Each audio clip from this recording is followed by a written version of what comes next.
और इस बीच अगर बड़ी खबर मिल रही है, मुंबई दौरे पर हरियाणा के मुख्यमंत्री नायब सिंह सैनी, सीएम सैनी ने राउंड टेबल कॉन्फ्रेंस किया। 20 से ज्यादा कंपनियों के प्रतिनिधियों के साथ राउंड टेबल कॉन्फ्रेंस किया। हरियाणा में विभिन्न सेक्टर्स में निवेश की संभावनाओं पर चर्चा हुई है। महाराष्ट्र के सीएम देवेंद्र फडणवीस से भी मिले हैं सीएम सैनी। सीएम फडणवीस और सीएम सैनी के बीच कई अहम मुद्दों पर चर्चा भी हुई है। तो यहां पर राउंड टेबल कॉन्फ्रेंस हुई है। 20 से ज्यादा कंपनियों के प्रतिनिधियों के साथ यहां पर राउंड टेबल कॉन्फ्रेंस की है सीएम सैनी ने, यानी कि हरियाणा में ज्यादा से ज्यादा निवेश आए, इन्वेस्टर्स इन्वेस्ट करें, हरियाणा के युवाओं को काम मिले, हरियाणा में ज्यादा से ज्यादा नौकरियां मिले। और किस तरीके से, जाहिर सी बात है, जब नौकरियां मिलेगी, काम होगा, हरियाणा की तस्वीर बदलेगी, वहां पर डेवलपमेंट होगा, विकास हरियाणा का होगा। 2047 का जो विजन है उसमें हरियाणा की भागीदारी होगी। और ऐसे में काफी इंपॉर्टेंट ये दौरा है सीएम सैनी का, और क्या क्या इस दौरान हुआ ये जानकारी हम आप तक पहुंचा ही रहे हैं। डॉक्टर थानेश्वर जरा बातचीत के लिए हमारे सहयोगी कनेक्ट हो चुके हैं। डॉक्टर थानेश्वर, किस तरीके से 20 से ज्यादा कंपनियों के प्रतिनिधियों के साथ राउंड टेबल कॉन्फ्रेंस की जानकारी मिल रही है, और मुंबई दौरा सीएम सैनी का बेहद खास रहने वाला है। ज्यादा से ज्यादा निवेश हरियाणा में आए, अलग अलग सेक्टर्स में निवेश की संभावनाएं इससे बढ़ेंगी। क्या लगता है कि ये जो दौरा है मुंबई का सीएम सैनी का, ये हरियाणा के लिए कितनी बड़ी सौगात लेकर आने वाला है, और ये जो राउंड टेबल कॉन्फ्रेंस हुई है इसको लेकर क्या मिल रही है जानकारी? देखिए, अभी तो निकल कर आ रहा है कि हरियाणा के मुख्यमंत्री नायब सिंह सैनी ने 20 से अधिक कंपनियों के प्रतिनिधियों के साथ राउंड टेबल कॉन्फ्रेंस की, और ये कॉन्फ्रेंस बहुत सक्सेस रही है।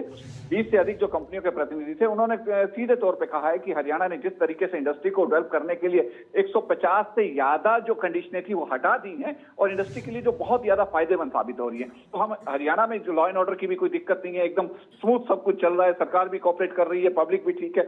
हर तरह की सरकार अपने लेवल पे जमीन उपलब्ध करवाने के लिए भी तैयार है। जब सरकार इतनी सुविधाएं दे रही है तो हम इंडस्ट्री लगाने के लिए तैयार है। और तो उम्मीद की जा रही है कि जब तक मुख्यमंत्री का आज ये 2 दिन का दौरा रहेगा, इस दौरे के दौरान 66,000 करोड़ से अधिक के एमओयू साइन हो जाएंगे।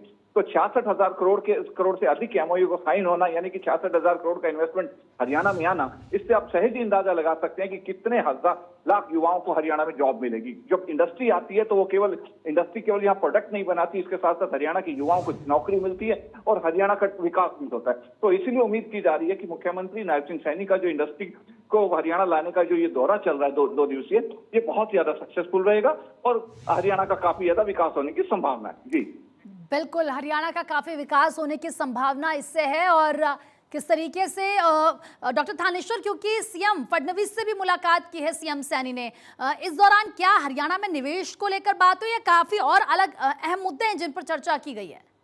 देखिए, फडणवीस से जो बात की है तो उसमें हरियाणा में निवेश के साथ साथ जो काला अम्ब, पानीपत में काला अम्ब जगह है जहाँ पानीपत का युद्ध हुआ था, उसके वहां शौर्य स्मारक बनाई जा रही है। शौर्य स्मारक में महाराष्ट्र सरकार और हरियाणा सरकार दोनों संयुक्त रूप से उसको बना रहे हैं। तो उस विषय पर भी चर्चा हुई है।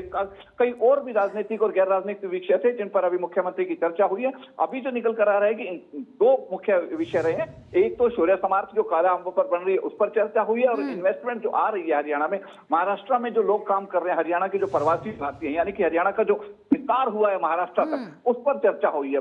मुख्यमंत्री ने फडणवीस से साफ शब्दों में कहा है कि महाराष्ट्र और हरियाणा के बीच में जो हरियाणा के विस्तारित, यानी कि जो हरियाणा के लोग जो महाराष्ट्र में काम कर रहे हैं वो एक ब्रिज का काम करेंगे। तो महाराष्ट्र की सभ्यता संस्कृति और हरियाणा की सभ्यता संस्कृति मिलकर प्रधानमंत्री नरेंद्र मोदी के जो 2047 का विजन है कि विकसित भारत, उसको कामयाब बनाएंगे। ठीक है, बहुत बहुत शुक्रिया डॉक्टर थानेश्वर तमाम जानकारी देने के लिए। और उस वक्त की तस्वीर भी हम आपको दिखा रहे हैं जब ये राउंड टेबल कॉन्फ्रेंस हुई और जब सीएम सैनी ने महाराष्ट्र के मुख्यमंत्री से भी मुलाकात की। आगे बढ़ेंगे, बड़ी